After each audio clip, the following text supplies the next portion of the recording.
Welcome, everybody, to another session of the Cooperation Tulsa Organizer Education Program. We are continuing our reading of Eric McBay's Full Spectrum Resistance. I think this is like the 10th session. However, just remember that if you want to catch up, all you got to do is go to either the Cooperation Tulsa YouTube channel or go to the Anark YouTube channel. All of the previous sessions are on there and recorded, and you can just watch them that way and catch up with us. Or if you'd just like to sit in with us right now, we're just going to be continuing the reading. I'm going to transition over to the room now. There we go. So today we only have 3 readers, including myself, but that is what I have decided is the minimum number. So we have the absolute minimum number of people required. I will link it maybe around to one more place before we get started. How y'all doing today? I'm doing great, Daniel. I'm so glad to hear that, Andrew. Thank you for giving me such an enthusiastic response there.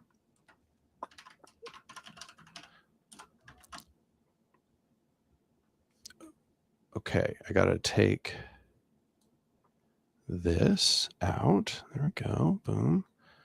Okay. Doing the thing. Yeah, I mean, I assume most people are like kind of in like some kind of food coma right now. So I don't really blame them, but yeah, not very many people here this evening. Let's see, almost done doing the thing, putting it in the places, clicking the buttons. Boom, I clicked it. Complete. All right, there we go. Okay, so order of readers. I'm 1. Who's going to be 2? I will be 2. Sounds like it's been chosen for you, Andrew. I'll be number 4. Number 4, sure, yeah, that'll work. We'll go with that. We just read a few paragraphs to ourselves. Yeah, that sounds very inefficient, but yeah, sure. Okay, doing the thing. So this is where I had us ending. There are really 2 sides to training. On one hand is the training of hard skills, the discrete tasks that members of a resistance movement need to do their jobs, whether that means writing a press release, organizing a march, or field stripping an AK-47. Training of hard skills is straightforward. Once the necessary skills are identified, it's just a matter of enlisting teachers, finding handbooks, and practice. This is different from the training of soft skills like building community, integrating new members into a group, and developing a shared culture, enculturation. Training, community building, and retention all go hand in hand. Retention is critical. There's no point in recruiting people if you can't keep them around. Bert Klandermans argues that any rewarding interactions that recruits have with a movement will increase retention, but he highlights 5 main factors: leadership, ideology, organization, rituals, and social relations.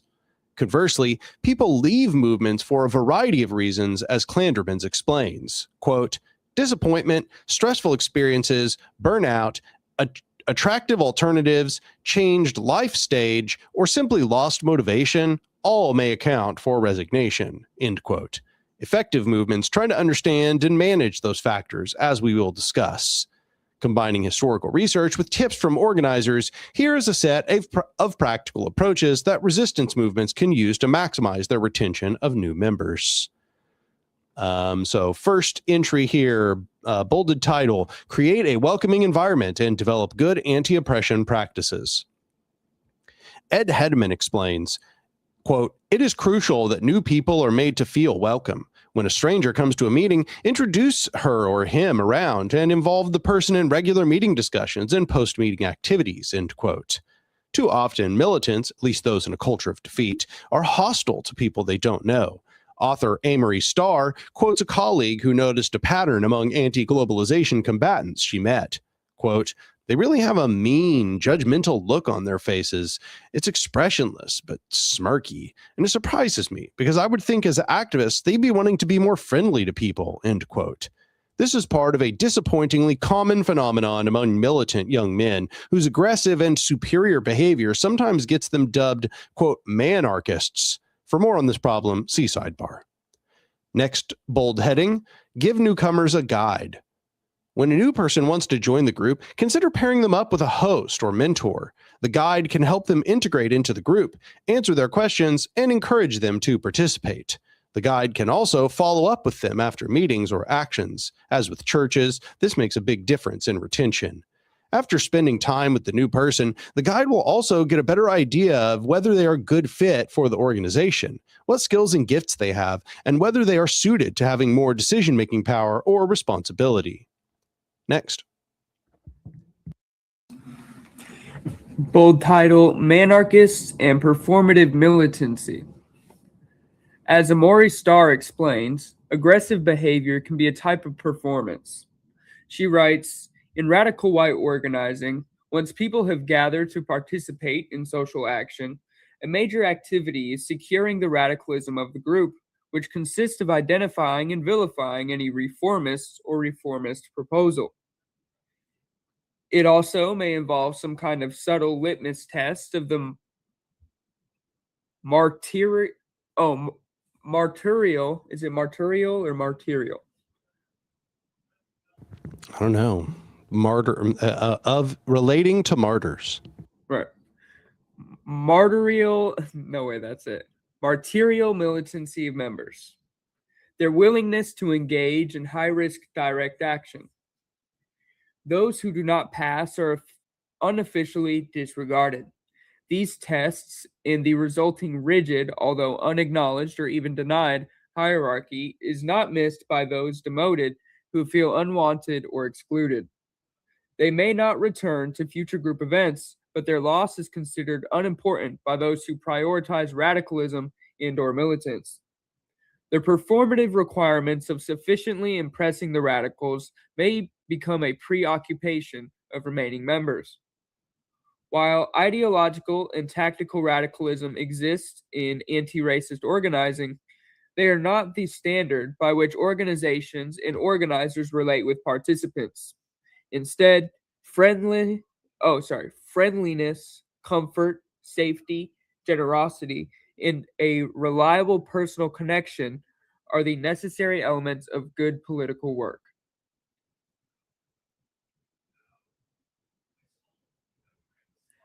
To be sure, there are direct action groups that do have to screen their members for their ability to take risks, but they shouldn't be taking risks just to court danger or getting in street fights with police to try to demonstrate their masculinity. Effective militant groups, like the Deacons of Defense or the PAIGC, often screen out such people in favor of combatants who can exercise mature restraint and work effectively with others. Bold, create and use practical points of unity.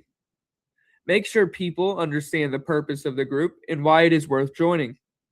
Points of unity can make that easier. They should be short, succinct, and practical. A paragraph or a page is plenty. They shouldn't be 5-page laundry lists of everything terrible in the world that needs to be opposed. A good statement of unity gives clarity to your discussions and purpose to your actions, rather than generating prolonged and draining discussion. The smaller the initial group, the easier it is to draft points of unity that can be adjusted later if needed. Good points of unity may also explain how decisions are made and how problematic people can be removed from the group. Next. Bold type, meet less, act more. Argues Charles Dobson, quote, the great majority of people detest meetings. By comparison, community activities draw large numbers of people of all ages, end quote. One of the reasons structuralist groups are often ineffective is that it's not clear who is empowered to make decisions. That means that a lot of people have to meet for a long time to make decisions that a smaller group could make more quickly. For small informal groups, this can be handled by allowing more individual and working group autonomy. Larger groups may offer different levels of participation with a separate and parentheses and more experienced in parentheses steering committee or executive responsible for major decisions. Keeping up momentum via frequent actions or activities is important for both recruitment and retention. Not every action has to be spectacular and world-changing, but people like to get things done, to feel like they are making progress. If they're going to jump on the bandwagon, endless meetings seldom help. Bold type, understand and prevent burnout. Burnout is a major problem for long-term activists, especially those in stressful situations. Symptoms of burnout can include loss of motivation, cynicism, fatigue, or lack of energy, and depersonalization, e.g., not feeling like yourself. Bert Kleindermans explains, burnout is typically observed among idealistically motivated volunteers who start their job with unrealistically high expectations. He argues that stress alone doesn't cause burnout. Instead, quote, it is high costs or high levels of psychological tension in combination with high levels of commitment that produce burnout. It is the inability to be flexible about their work as an activist and to take time to relax that seems to do the damage, end quote. Hence, the most driven people are often those most prone to burnout. Watch for signs of burnout in yourself and comrades. Take time to talk about and deal with it. Unresolved burnout can spiral into depression and other long-term mental health issues. Burnout is easier to deal with if short-term goals are achieved, if your objectives match your group's capacity, and if you have enough of a support base that people can sometimes rest when they need to. Bold type, make people feel appreciated. Resistors do difficult and sometimes dangerous work with few material rewards. Social recognition and appreciation is one of the best and least expensive rewards we can give people. That doesn't mean you need a big awards ceremony, but it's important to notice and recognize when people work hard and do good work. This is part of supporting and taking care of our comrades. Research on union activists by Bert Klandermans suggests that movements, support, and solidarity are critical factors in whether people persist or burn out and leave. Quote, seeing that your movement organization appreciates your hardship and is prepared to support you in your efforts to cope with it makes a real difference, end quote. Next. Bold title, be efficient and run effective meetings. People in your group are giving something precious, time and attention they'll never get back. Don't waste that. Hold efficient meetings. Not everyone has to participate in every decision. Decisions that are very simple or very complex might be best made outside regular meetings. Simple decisions can often be made by email or text. Develop the volunteer base and the cultural values that will allow small decisions on details to be delegated rather than micromanaged in long and tedious sessions. Use breakout sessions of 2 or 3 people at the ends of meetings to draft plans for specific actions.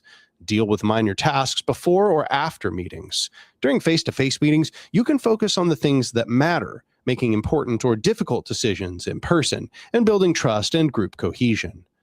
Bold title, pay attention to tasks. Volunteer-only organizations sometimes have trouble keeping track of tasks that need to be done and who is responsible for them, an essential activity for smoothly functioning and effective groups. Avoid problems by taking meeting minutes that emphasize decisions made and action items as opposed to discussion transcripts. Consider assigning tasks to pairs or trios so people have company. Make sure that the work is fairly distributed to avoid overwhelming individuals, which leads to burnout and incomplete tasks. Give tasks to specific people rather than everyone to make sure they get done. Bold title, balance business and relationship building. I've been part of very social activist groups that don't get a lot done. I've also been in very quote unquote professional and productive groups that turned out to be brittle because they lacked strong ties. Some groups are mostly social but don't get as much done. Some groups are highly driven and professional, but high expectations in the absence of strong ties can make a group brittle. Social time and relationship building is essential for strengthening a group, even or especially if that socializing takes place in concert with action. Some groups can be good to separate free-form social time from formal meeting times to keep those meetings efficient, but make sure that separate social time doesn't lead to clickiness. My friend and colleague Wendy Luella Perkins suggests one approach for building strong ties. Quote, in church growth circles I've been part of, there's a strategy of no business-only meetings. In most groups, we want to love, belong, connect, learn, become better at things, understand deeper, expand ourselves, and serve, have an impact, make a difference. So many groups focus on the serving part while ignoring the other two.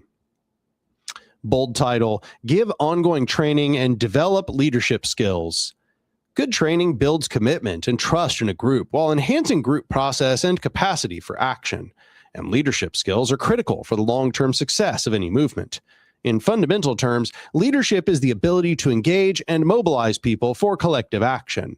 Leadership doesn't have to be coercive or authoritarian. Indeed, if we want to avoid that style of leadership, we have to cultivate participatory skills among people from diverse backgrounds. We'll come back to this in Chapter 5 in Tyranny of Structurelessness and in Chapter 12 in Strategic Capacity.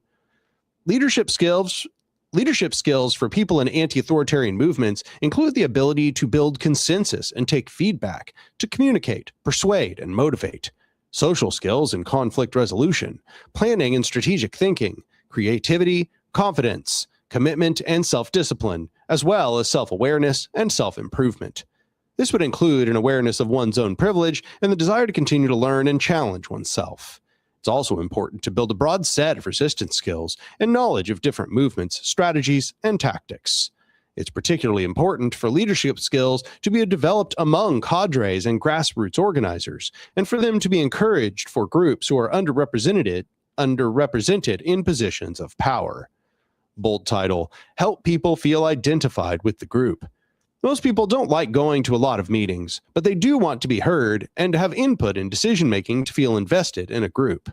Collective decision-making, as Eric Hirsch argues, is an important mechanism for helping people identify with a group. There are ways to do this, as I'll come back to in the next chapter, that allow groups to be participatory while still retaining the ability to make quick decisions in an emergency. Next.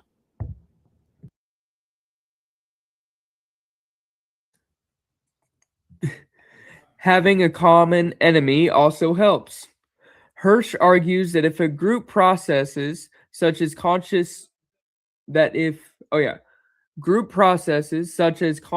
raising and collective empowerment have created sufficient group identification, the protesters will respond to threats as a powerful, angry group rather than as isolated, frightened individuals. Under these circumstances, polarization, identifying in us versus them, can have a strong impact on participation. Understand what members want to get out of your group and try to give it to them. This means understanding not just why people say they want to join, but the actual underlying motivations, which are not always the same. One study of volunteerism found 7 different incentives for volunteers: achievement, recognition and feedback, personal growth, giving something back, bringing about social change, family ties, a family or community history of volunteering, and friendship, support, bonding, and a feeling of belonging. Initial motivations for volunteers aren't what keep people coming back. A sense of accomplishment and of meeting challenges is crucial for continued motivation. Steve McCurley and Sue Vineyard suggests dozens of reasons people volunteer.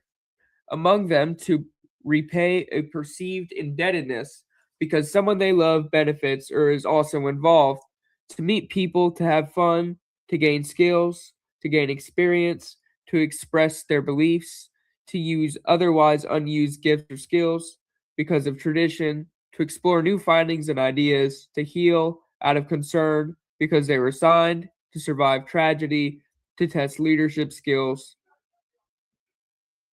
to acquire self-confidence, to be a change agent, to be right a wrong, to have a purpose, to experience new lifestyles, and to feel a sense of power and success. Oh, to right a wrong. Oh my gosh. Okay. Bold text. Deal promptly and effectively with conflicts and difficult people. The easiest way to destroy a group is through unmitigated conflict or by giving free rein to nasty people. This can be avoided by having either clear points of unity, a clear decision-making process, a conflict resolution process or mediator, and a way of removing very disruptive people from the group. Of course, people can be valuable group contributors and still be tough to get along with. To see the difficult people section at the end of chapter 6, security and safety. Bold text. When people do leave, understand why and consider changes. Consider interviewing departing or former members to learn why they left. Does something need changing? Do they have suggestions? This doesn't mean you should make whatever changes people say to keep members. Resistance groups have a purpose, and often people will correctly self-select out. Underground groups need clear processes for people who leave. Retiring resistors might have sensitive and confidential information that could put other people at risk. What happens if that person is interrogated by police or arrested in the future? What if they need to send a message to their former comrades? Or what if they are arrested to provoke them into contacting their comrades so their correspondence can be tracked? A good demobilization process and careful planning, along with secure communication, can maintain the safety of remaining members and protect the person leaving. Demobilization and movement departure. What happens when people leave a movement? Bert Clandermans examined this question in a study of the Dutch anti-cruise missile movement. In the mid-1980s, a nonviolent movement lobbied against the NATO cruise missile deployment in the Netherlands. A primary effort in the movement was to create a petition to the government. Activists collected a genuinely impressive amount of signatures, but were nonetheless ignored by those in power. Clandermans writes that the total disregard of the outcome by the government was a major blow to many of them, although paradoxically very few had expected a different outcome. Many activists expected a subsequent election would punish the ruling parties, the Christian Democrats and conservatives, but that didn't happen. In fact, the main peace organization refused to campaign against these parties in fear of alienating churches. 2 blows in a row forced many activists to reconsider their participation in the peace movement, explains Clandermans. Some of those who left were burned out, had lost their faith, or felt estranged from the other people in the movement. Others radicalized when the movement refused to adopt more militant strategies. Again, others shifted to other movements. Next. Of course, there is always a trickle of people leaving movements for reasons both personal and political. This is not a problem unless the movement is A, unable to recruit people more quickly, or B, unable to adopt tactics that will be effective with the numbers it has. The Dutch peace movement was not able to cope. Clandermans interviewed members of the movement to talk about why they left or stayed. By 1991, 87.5% of those interviewed had left the peace movement. Clandermans found that members of the peace movement could be divided into 3 basic groups: persisters, shifters, and terminators. Persisters who stayed in the movement, quote, consisted of activists who were somewhat older, politically less radical, more often active members of church movements. For most of them, the peace movement had been the first movement they had joined in their lives, end quote. He explains, quote, when asked why they remained active in the peace movement, they referred predominantly to commitment to the group they were part of and the people in that group. Persisters lacked experience in social movements, but were highly committed to the peace movement because of their social ties. Shifters left the peace movement but continued as activists in other campaigns. Most had been active in other movements before the peace movement, including the anti-nuclear power movement, the anti-Vietnam War movement, the environmental movement, the student movement, the Third World support groups, the women's movement, and so on. Moreover, shifters had more often participated in more militant protesters like blockades and site occupations. Unlike the Terminators, the shifters left the movement because they opted for more militant strategies against the policy of the IKV, the main peace organization. Shifters, though they left the peace movement, were the most radical, committed, and hardworking of the three groups. Clandermans explains, shifters spent the most hours a week on the movement, even more than persisters. Terminators spent the least. Among shifters, being an activist seems to have been a central part of their identity. Terminators were those who simply left the movement. They were most marginally involved all along, took little responsibility in groups, and did not identify strongly with the movement. Importantly, but paradoxically, they were the most likely to report feelings of burnout, unlike those who shifted to other movements. Nancy Whittier, studying retention among feminists, also found that people who dropped out were the furthest removed from the organized women's movement and whose feminist identity was the least important to them. The dynamics of individual recruitment and retention are tied closely to the processes that cause entire movements to fragment or dissolve. Concluding the story of the Dutch anti-cruise missile movement, Clanderman writes, quote, as movement organizations are co-opted by state agencies or become more moderate, more radical factions break away from the alliance and stage militant forms of protest. Movement cycles are triggered by tactical innovation. As long as authorities do not yet know the answer to the new tactics, these innovations offset the balance of power between challengers and authorities, with movement successes as the result. He adds, quote, as long as the strategy pays off, more militant activists are willing to abide by it. But as the novelty wanes and the authorities learn how to respond, the coalition of moderates and militants breaks down. The militants plead for more radical directions, which the moderates are unwilling to take. What Clandermans describes rings true to me, and this story also underlines key lessons of recruitment in general. People join a specific resistance group because they think that group will be effective, like the sit-in at Columbia University. Because the group is welcoming and matches their idea of how action should happen, and because they are looking for a community. Large and moderate groups have difficulty recruiting because many people, especially radicals, understand their tactics are often not adequate to succeed.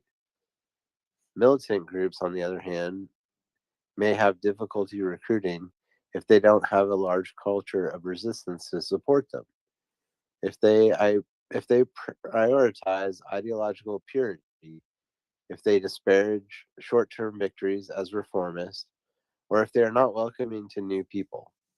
But we have tools available to overcome these barriers.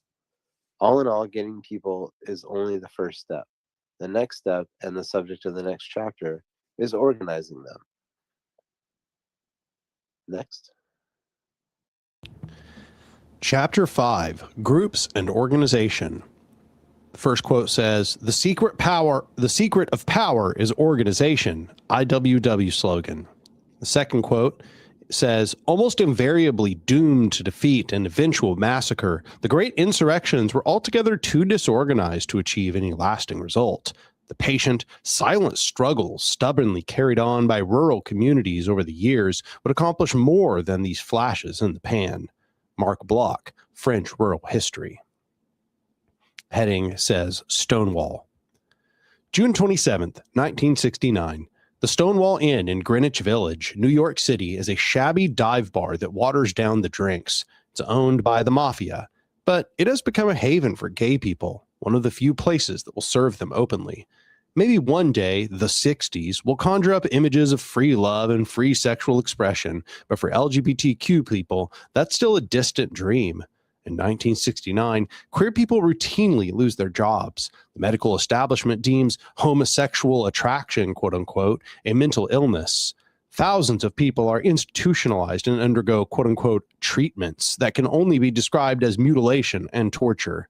Almost all gay people are in the closet, and gay subcultures are underground because in the United States, it's illegal to have a gay relationship. Undercover police officers infiltrate bars to hit on gay people, entrap them, and arrest them. Sometimes they simply show up in large numbers and raid gay bars. They arrest people who are not wearing the clothing of their assigned gender. These raids have become commonplace and routine. But tonight, things will not follow the routine. People and a movement are going to be transformed. There are 200 people in the Stonewall Inn on the evening of June 27th. When police arrive to raid it, the dancing stops and the house lights are turned on. This is routine. Normally, people wearing women's clothes are escorted to the bathroom to have their genders, quote unquote, confirmed by police, while those dressed as men are lined up to have their identification checked. Tonight, for whatever reason, those dressed as women refuse to go with police into the bathroom, and others start refusing to show their identification. The police arrest some and release others out the front door, but instead of going home as usual, they stick around. A sizable crowd grows in front of the bar as the police wait for reinforcements. The crowd taunt the police, saluting them flamboyantly. Someone starts to sing, "We Shall Overcome," but the mood of the growing crowd is becoming more serious and more hostile. People are fed up. A rumor spreads that people are being beaten inside the bar. The crowd, now more than 500 strong, starts to throw coins and then beer bottles at a police wagon. An arrested woman being escorted out of the bar is struck on the head with a baton when she complains her handcuffs are too tight. She breaks free from the cops holding her and yells to the crowd, "Why don't you guys do something?" Next.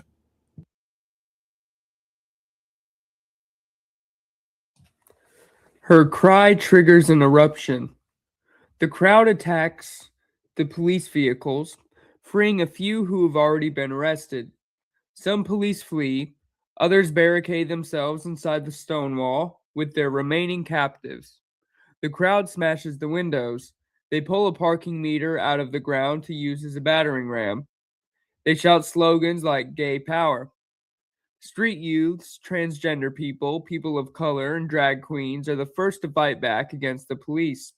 Less privileged and marginalized in more ways than one, perhaps they feel they have less to lose. Riot police arrive soon to storm the stone wall and try to clear the area. They march in formation down the street, hoping that the crowd will flee in panic. They strike everyone they can reach with their batons. But the people are brave and angry and numerous. Soon the people are chasing the riot cops down the street. The crowd stays out of the baton range and scatter when the police approach. When charged, they run down alleys and side streets to reform behind police lines.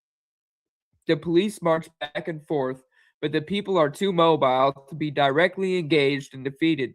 Instead, the crowd mocks the police.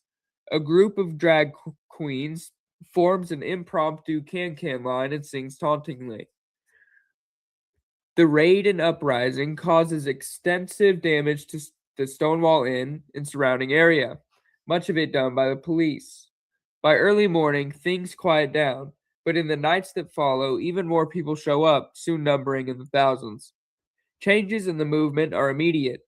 By coincidence, the annual protest march of a moderate gay rights group called the Madison Society is scheduled to happen in Philadelphia less than 2 weeks after Stonewall. The Madison Society marches are dour and respectable affairs. Marchers in somber clothing fought quietly in well-organized lines, never touching, or so it has been in the past. This time, two women spontaneously hold hands. One of the organizers tries to stop them, but soon other couples are holding hands too.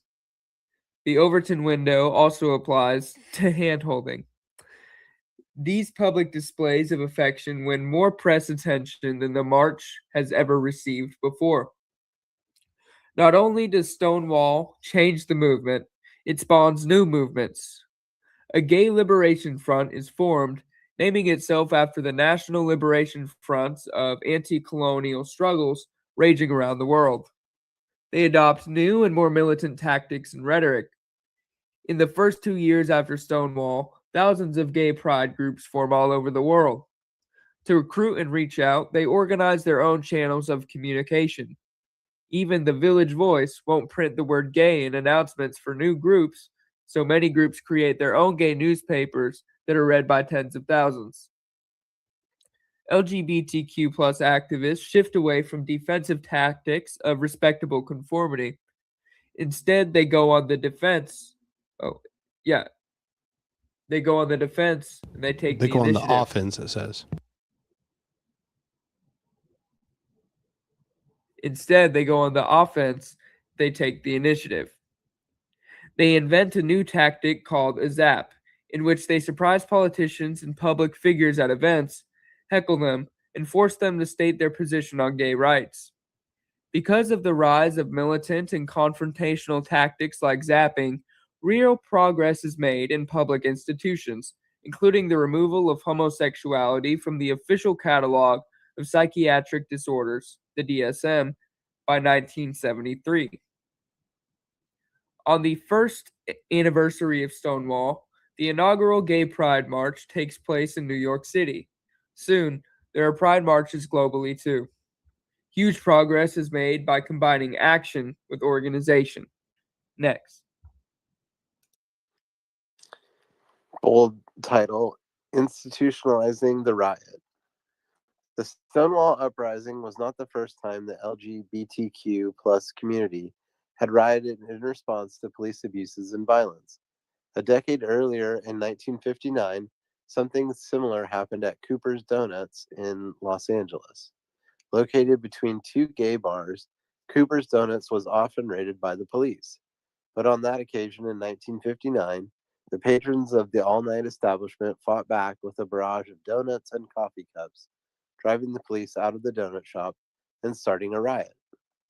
Another raid occurred at Compton's cafeteria in San Francisco, an all-night hangout for the LGBTQ plus community, in 1966. Again, when police raided and began to arrest people, the community fought back and subsequently rioted, smashing the restaurant windows. Later, once the windows had been replaced, organized groups returned to picket the restaurant and the windows were smashed again. Of the three riots we've discussed, can you scroll up a little? Of the three riots we've discussed, only Stonewall is considered the origin of gay liberation. Why is it that one riot launched a global movement while two similar earlier ones did not? The first two riots surely contributed to the development of the struggle, but Stonewall was different. Yes, the Stonewall riots lasted longer and involved more people, but the answer is not in the intensity of the riots. The key difference is their social and political context. By 1969, the Black Civil Rights Movement had accomplished major victories, something which was not yet true in 1959 when the Cooper's Donuts riot took place. Many who would become involved in the gay liberation movement had been involved in the civil rights movement or in anti-war organizing or other movements. They were able to share tactics and organizing techniques with those other movements, imitating what worked and inventing their own approaches to share with others. The cross-fertilization made all movements more effective. The location of Stonewall, both geographically and socially, was also important. Though many of the people who fought back at Stonewall were in socially marginal circumstances, The LGBTQ plus community as a whole was part of the politically active and well-connected community of Greenwich Village. The offices of the Village Voice newspaper were across the street from the Stonewall Inn. The nascent gay liberation movement was able to use media and social connections in Greenwich Village to consolidate and grow. To understand how important Stonewall was, to understand why the movement needed its militancy to succeed, we must understand how incredibly meek gay protest had been before it.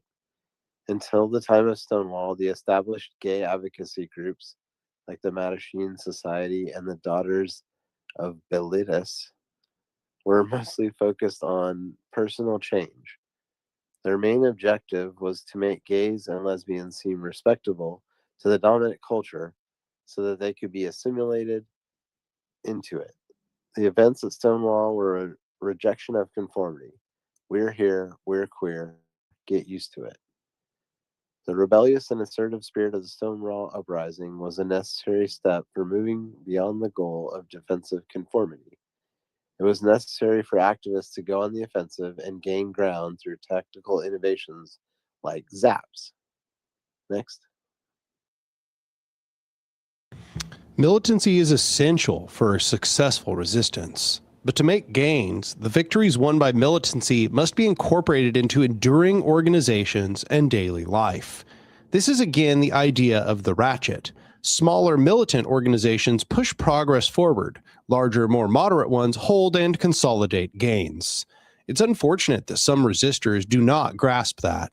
I've written about the myopia of liberals who don't understand the key role of militants, but there are plenty of militants who fail to grasp the important role that moderate organizations can play in radical change. Wow, I was literally just kind of saying that in the chat with a couple people. In the course of my activist career, I've accumulated a good stack of glossy magazines and photocopied zines. Many of them, anarchist especially, are filled with photographs of countless variations on the same theme: black-clad protesters standing in front of flaming barricades or throwing Molotov cocktails. Too rarely do these mention community outreach or broader organizing. When they do, it's often to criticize organization in general and to attack any strategy beyond spontaneous insurrection as quote-unquote reformist. An obsession with the spectacular and the dramatic can make people overlook the value of organizational groundwork, time-consuming labor that is often considered quote-unquote women's work. Consider the words of George Moss, who wrote and lectured about revolution and cultural history for decades. Moss grew up in Germany before World War II, but as a gay Jew, he had to flee when the Nazis took power. Moss became a professor in Wisconsin. In a 1972 lecture series, he argued that, in terms of real social change, quote, nothing will become reality unless it is institutionalized in one sense or another, unless there is a continuity. Remember that it's always very easy to make a riot. It's very difficult to institutionalize the riot, end quote. Moss isn't speaking about an institution in the sense that, say, the Catholic Church is an institution. A social institution doesn't have to be centrally organized like the church. It can be an institution in the sense that pride has become an institution, an enduring social and political structure. Moss traces the radical left's yearning for spontaneous insurrection back to the writings of Karl Marx, whose revolutionary model was the French Revolution. The French Revolution was, in the imagination of some, all about the storming of the Bastille, about a mob spontaneously taking over a government building. As a fortress and prison, the Bastille was symbolically important, but Moss points out that it was guarded by only 5 men and was nearly empty at the time it was stormed. As Europe industrialized, Moss argues, this model went quickly out of date, especially, quote, by 1880 with the invention of the machine gun. You couldn't storm any Bastille anymore. 5 soldiers with machine guns could have mowed down the crowd that came to storm the Bastille. An army with needle guns can do whatever it wants to a spontaneous mass, end quote. As power has become more concentrated and the technology of control better developed, the need for organized resistance has become even greater, or ever greater. In any case, militants often come to understand these things through their own experience, Andreas, a participant in the 2008 uprisings in Greece, later reflected on some weaknesses of that uprising. Quote, I think this is a typo, but I think it's supposed to say, we weren't thinking about the future, about what the world might be like 3 or 4 months later. We were just doing the things we were already used to doing from all the years of struggle that had come before, burning banks and attacking the police, or burning banks and attacking the police. But you can only burn the same bank so many times. I tell you, all the banks were burned. In December, we were not mature enough for planning. We were in a situation in which any plan was possible, but we did not make those plans, and we did not realize how important it would have been for the future, end quote. Andreas continues, quote, rioting for 5 days showed us that violence alone doesn't get us anything unless it has content. There was an organizational gap, end quote. Some people in Greece responded to this gap by broadening their organizing efforts and setting up squats, radio stations, print shops, and the like. So we would only have like 3 more minutes in the reading section. Should we just move to the discussion section here? What do y'all think? Sure. I'm all right with that. Okay. Surely. All right. Well, there's a bunch of things that I would have us talk about in this section. First, let me figure out earlier in this book, I use pivot and cloud. Okay, that's what I'll use. I'm going to just take note of where we were at before we move on. So actually, like while we were talking, people in the chat were kind of commenting about the concept of restraint and, being aggressive, and like we were talking about kind of like when to practice restraint and so on. So I'm interested in your two's opinion. Well, that's a weird sentence. In both of your opinion, what is the balance between like restraint and like aggression and militancy? Well, I think that's, of course, I think earlier in the section, it kind of talked about this. But if you are too restrained, but if you are, if you're going against something that you don't have the capacity for, then you're not going to succeed and you will see people leave. I think it's largely the same for restraint. I think of something like having, I don't know if intelligence is the right word. I don't know. Blank restraint, a positive blank. If you have some sort of good restraint that is measured, that you can understand by actually having a proper understanding of the system you're going up against and its capacity, then you can actually make your movement endure for longer. As I say, kind of institutionalize it, more people actually joining some sort of movement and doing the smaller actions, developing them hopefully towards more direct action, not begging for reforms through intermediaries. Then eventually when you get more people after they see things working, then this restraint can turn into actual power that doesn't need to be restrained anymore.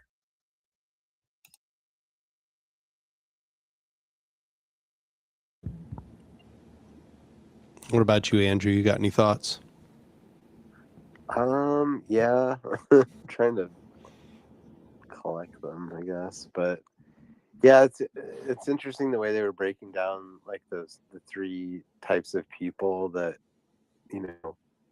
some are leaving because it's too moderate. So I guess in the end, I think it's always going to be like kind of how the guy was saying at the end, where you're going to be treading this fine line of different tactics, and then sometimes they're going to be more militant, but then if you don't have anything to back that up with, then you're going to lose people from your movement because the forward momentum is getting lost. So I was thinking about that a lot too. Like, how do you capture the momentum, but then also like know when to use the proper strategy to keep that momentum going? Yeah, I think that's one of the great challenges of navigating as a radical in any environment, is finding where that balance between like strategic patience and I guess like as he would call it institution building, I would say maybe just like organization building, and instead kind of like, you know, militancy and protests and pressure campaigns and stuff like that. It's always sort of an open question to what degree you choose one or the other. So like Cooperation Tulsa has chosen a lot of strategic patience, right? We want to build up enough power where we actually can coordinate large numbers of people together and do something meaningful when we aim people towards a goal. If we aim people towards, if we organize a protest or something, you know, we want to make sure that like we have a strong coalition and that there's like an actual dual power underneath the movement, like we can fund ourselves and so on and so on.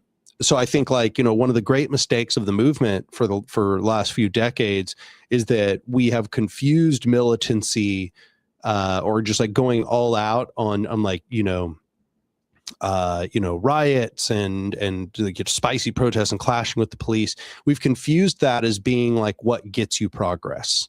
And so there's this sensation where, oh, we just got to push it harder. The next riot just has to be bigger. And like, oh, we just need to get more people out there who are more willing to do risky things. And then we'll just have the revolution if we just push hard enough at that. And that's just, in my opinion, not a reality. It hasn't worked and it can't work. That isn't how anything happens. So when we look at these examples, such as say like the Russian Revolution, like the Russian Revolution, it was like protests that transformed into revolutionary activity. But the only reason why that was meaningful at all is because they had a mass union movement at the time. They were already institutionalized by the time that they were doing it. And I think that a lot of people have just really got this whole process backwards. And I think that we really do have to practice a lot of patience in our approach. And we need to build a lot more. We have to prefigure a lot more thoroughly before we think of that kind of large scale militancy.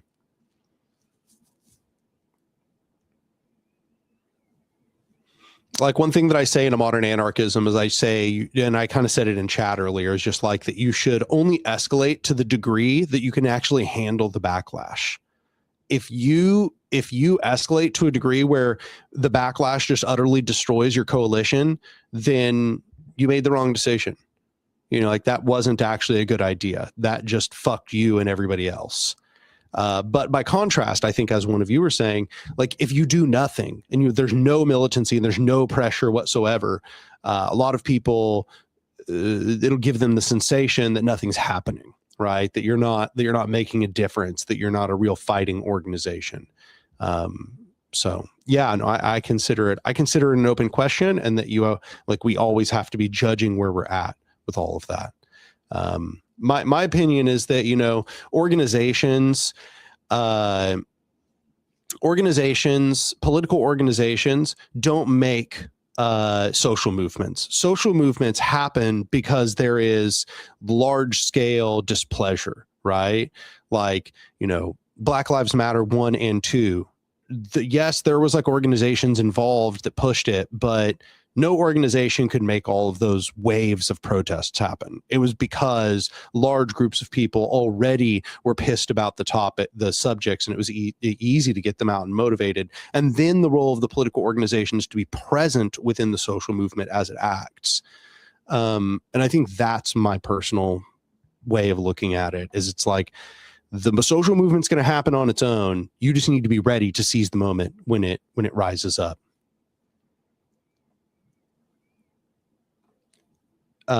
So another thing I wanted to talk about, I think another really interesting topic in here was like, what gets people, like what recruits people in, like what are the basic principles that make people want to join? And I think this little list here kind of stood out to me. They say one study of volunteerism found 7 different incentives for volunteers.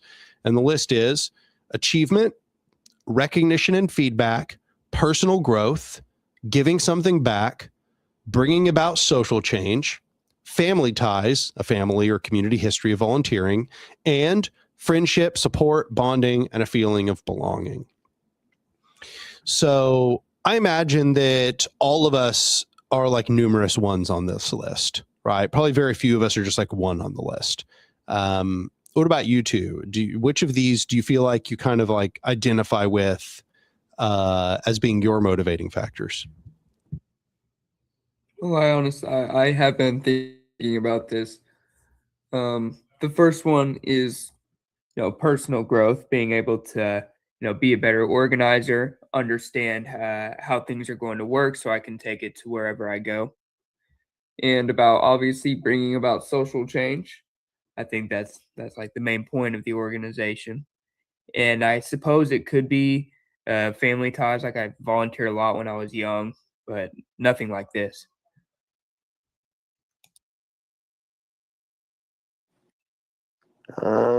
Yeah, I mean, achievement, personal growth, giving something back, bringing about social change. And I mean, yeah, the friendship, support, bonding.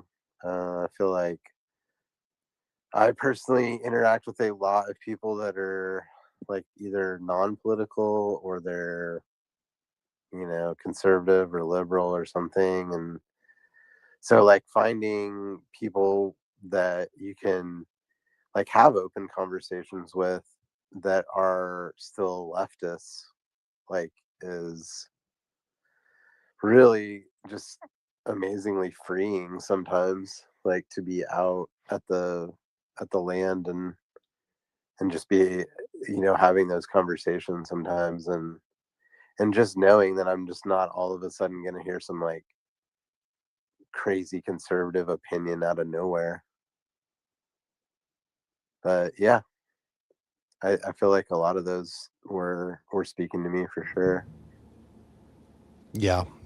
I think for me, it's like, I guess I would look at it as like some of these I'm like are my conscious reasons for getting involved, and then some of these are just like bonuses that I that are rewarding, right?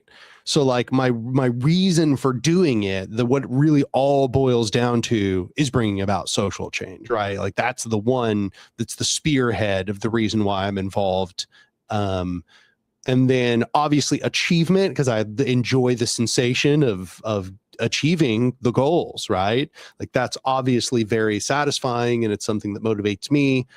But then, of course, as a secondary outcome, I get all the other ones on the list, right? Of course, I get friendship, support, bonding, a feeling of belonging, as the community, as we've said, right? I get this. I get to give something back, and this, that one's interesting because I'm not sure what the difference between giving something back and social change is. But anyway, and then, recognition and feedback. Everybody enjoys being recognized. The text was even that we were reading tonight was even emphasizing that, recognizing your people and what they've done is really, really important. It says a sense of accomplishment and of meeting challenges is crucial for continued motivation. And yeah, no, that's absolutely the case. So yeah, what was it? Somebody in the chat said, I personally volunteer because I enjoy the sensation of burnout. Yeah. Well, that makes sense. There you go. Yeah. What about y'all? Did you have any parts of the text that stood out to you?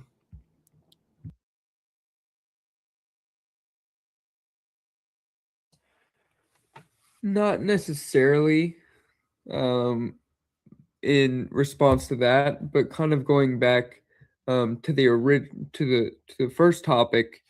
I was thinking of actually the kind of the development of like anarchist praxis, like how we actually applied our view of the world and how it's become more measured. It's become more about prefiguration. There's been more emphasis on dual power.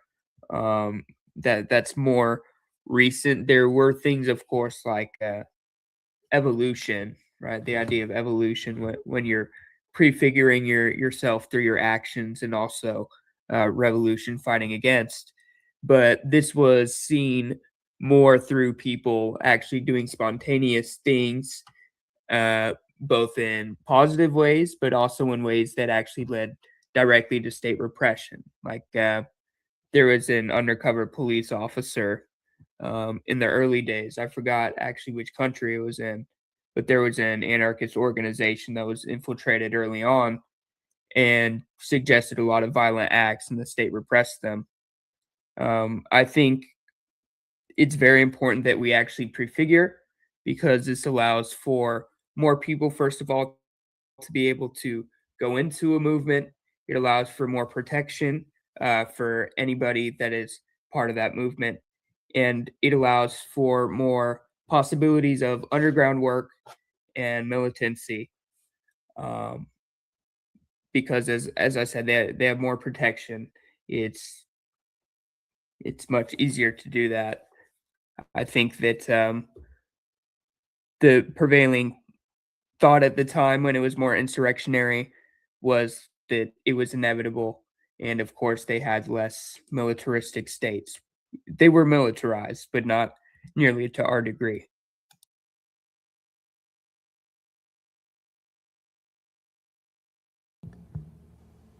Yeah, absolutely.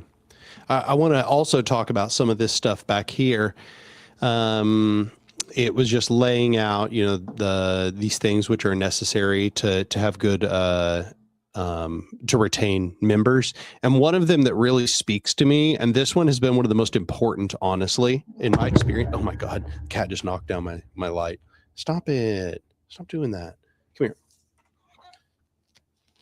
Is to deal promptly and effectively with conflicts and difficult people.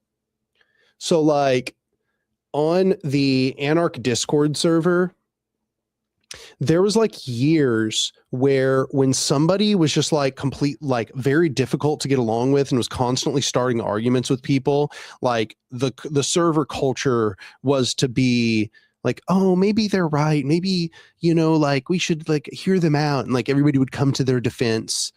And what that led to was the server becoming toxic until that person blew everything up and then disappeared.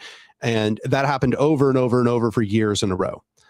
Then eventually I decided that I was like, I pushed for the server culture to start changing and to be like, no, we need to start developing a culture where when somebody starts being the problem and constantly starting arguments and being uncharitable to people, we just tell them that if that's not the server culture and they just need to leave.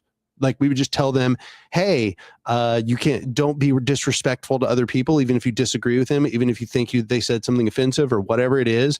You need to like be respectful to the people you're talking with. And if you can't, you need to leave. This isn't an open question. This isn't an open conversation. You either are going to respect the server culture or you're not welcome. And that absolutely transformed the culture of the server. The server afterwards started becoming healthier and healthier every single day. It became a place where there was more civil conversation, where people learned more, where there was less conflict, where people felt closer. The server was just better. And I think this absolutely applies to real organizing spaces. The sorts of people who are constantly going around starting problems, gossiping about people, insulting other people and being uncharitable, those people just need to be kicked out of our space immediately. Like we don't need to sit around and like entertain them. Like once we've realized that there's a pattern of them being toxic, they need to be excluded instantly. And that requires the creation of a culture where we all recognize that that's the right behavior. And I think that's a challenge that we're facing as a movement.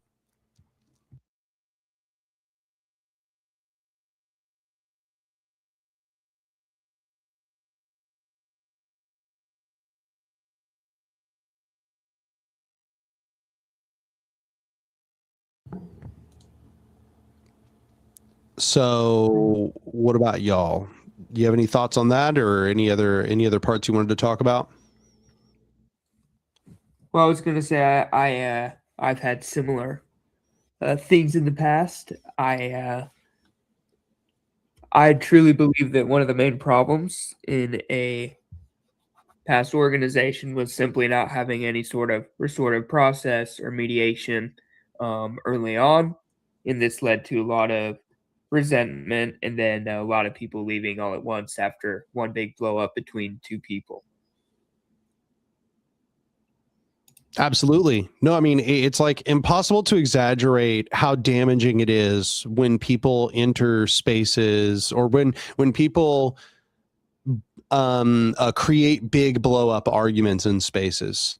I think we as a movement are way too tolerant of it. I think that we should not be tolerant of people being disrespectful, starting big arguments. That just shouldn't be welcome. Like it's like, even if they're right, which often the person is right, but they've taken it too far. They've taken it too far. They're being insulting. They're being uncharitable. And that's not okay. And people need to, you have to develop a culture where you take that person aside and you say, no, hey, listen, what you were saying, it made sense, but you approached it wrong. And that's not okay. Next time I'd like you to not do that. Yeah, I think that's a big part of it. Now, obviously, if you can convince the person to change their behavior, that's great, and you should do so. And I've seen that happen plenty of times. But often you'll find that the people who are actually really toxic, the ones who are actually the ones you don't want in your space, are the ones who are going to respond really bad to that. The ones who have a big explosion, when you tell them you need to be more respectful to people, you need to not be insulting, you need to treat people like comrades, not like your enemies. If the person explodes about that, that person needs to leave. If they upon getting that criticism are like, okay, I'll try to do better, give them a chance. Give them a ton of chances, right? Personally, I'll give them numerous chances. Now, it's about when it becomes a recurring behavior that I think it's a problem. But yeah. Let's see. I'm trying to find. Oh yeah. Then there was this other part about Clanderman's classification of persisters, shifters, and terminators. I wonder if y'all had any thoughts about that.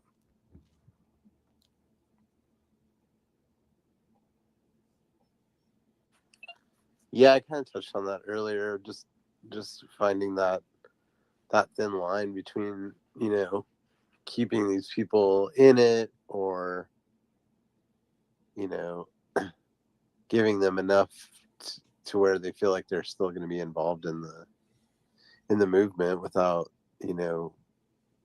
shifters is kind of the interesting one to me. It's like, yeah, are you in the movement because you're seeking like some sort of change, or are you just like liking the culture more and being at the protests and that kind of thing? So that was kind of interesting to me, how somebody could be involved in one movement but then shift to something else as if those might be like equal importance or something like that. So I don't...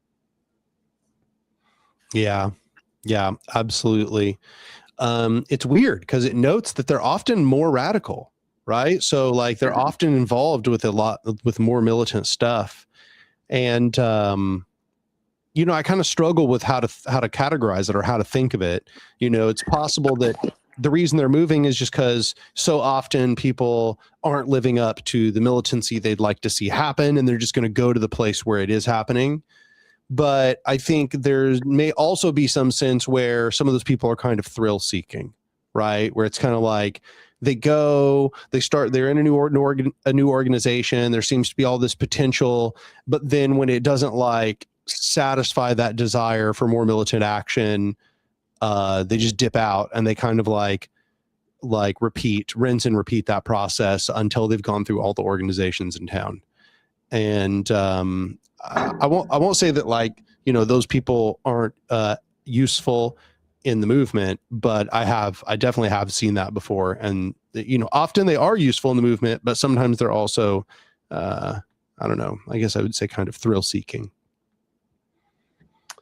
Yeah, and like the persisters to me sounds like kind of the exposure I've had to like the local Sierra Club, where definitely like most of the people are well older, and I don't know, it is the, you know, they go on camping trips and hikes and things like that, so the social aspect of it seems much, I don't know if it's more important, but to me, like, they don't make any progress as an organization, legislatively or activism wise, or even like recruiting new members or getting, you know, younger people like involved with it. It's very much like, come to this meeting, you know, there's going to be a speaker that everyone kind of already agrees with the issue on already. And so it almost kind of gives the feeling of like a book club or something, or like a lecture series where they're just, you know, learning about something that they've already basically set their mind that they agree to. So it's just more reinforcement, but then there's no action like behind it. Yeah, and I think it's a fair critique sometimes when people point that out, right? Well, I would say that that's true of like most of the things that are happening is it's like an extreme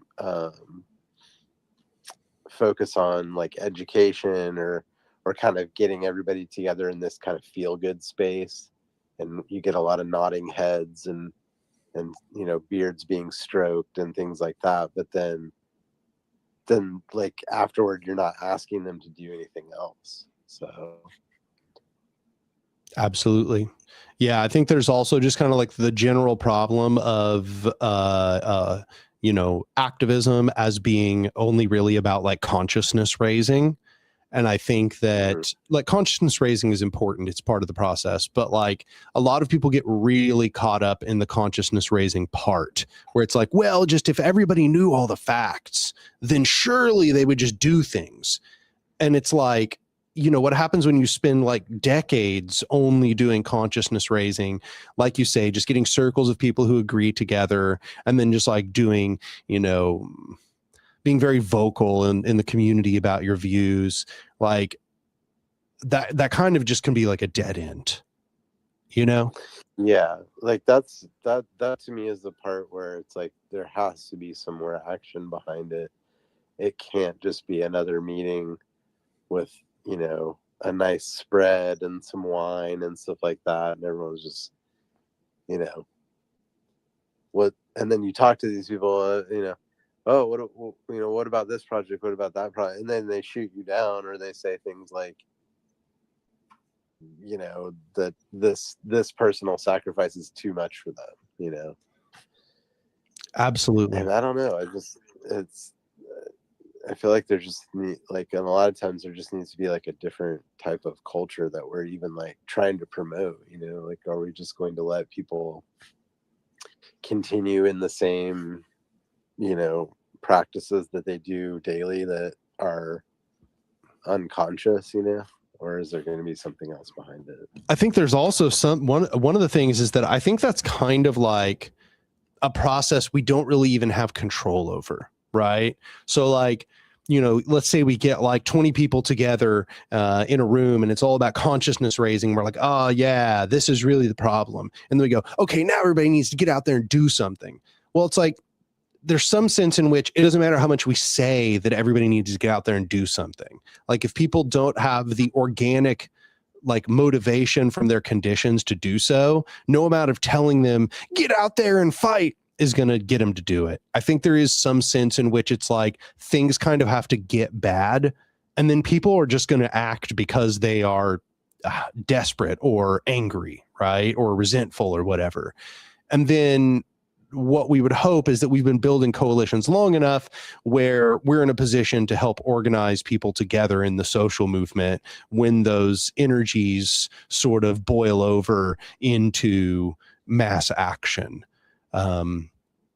So I suppose that's one way to look at it. Yeah, just like, well, like when Logan and this is something I think we've touched on a lot before. We like the prefiguration. So to me, it's like, yeah, I like feel like I'm always looking at ways to get myself away from doing things in like a typical way. That might be something that could point towards a different, more equitable future, So I don't know. I feel like, yeah, like getting people to, act collectively in a lot more of those situations instead of just coming together, around a concert of ideas and agreeing that those ideas are desirable. It's like, okay, now it's like, how do we build like that next step of making, even just a small group of people able to do something, more radical without, being without the energy being like directed again into, capitalism or the markets or whatever.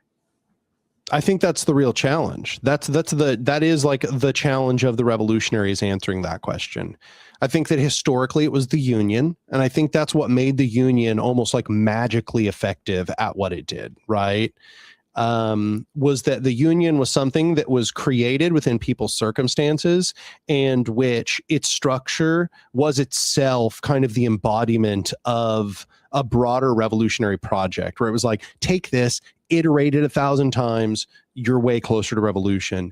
And then it was one of these things where it was just kind of like, okay, cool, I've like met you where you're at, I've benefited you in your material circumstances, but also I helped create a body of combat in a sense. Right. I created a body by which you could extract concessions and build power together with people organically. And then when your outrage became boiled over to the degree where you wanted to do something radical, now you had all of these bodies that help facilitate that. I think that's what we're lacking big time in the modern era.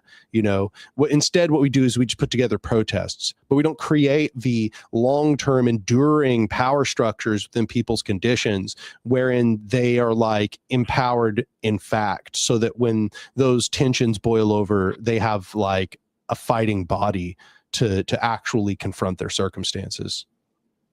Mm-hmm. Yeah, I was trying to find this meme, but it's like basically the idea that like, there's a soldier, but then there's like a whole support network like behind that person. And yeah, it seems like we are at that very beginning stage of building just the base level of support. We absolutely are. Yeah, we've been doing this whole thing where we just fight for consciousness raising for decades. And I think that we're like the first people since like, I don't know, the Black Panthers or something, the first generation who's realized, oh, we actually have to build those fighting structures and while we're doing the consciousness raising.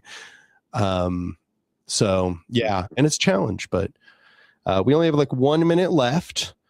Anybody have any closing thoughts?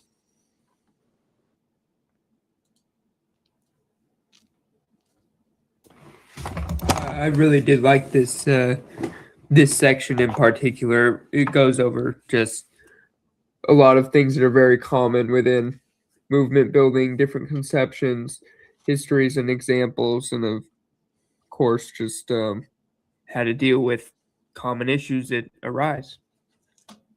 It's pretty good. Yeah, this one was packed with interesting insights. It was hard when we had to stop a little bit short. I was like, "That's fine. There's enough to talk about already." We're good.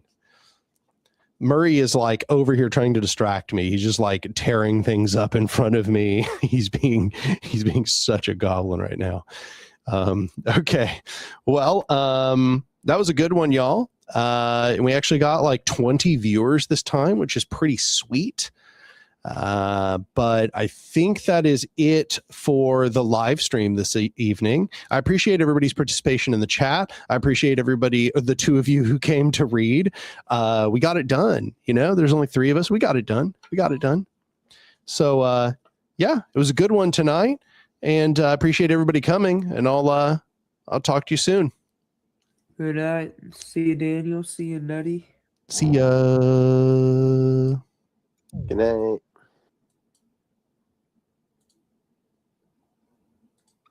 All right, live stream. I'll see y'all later. Have a good one.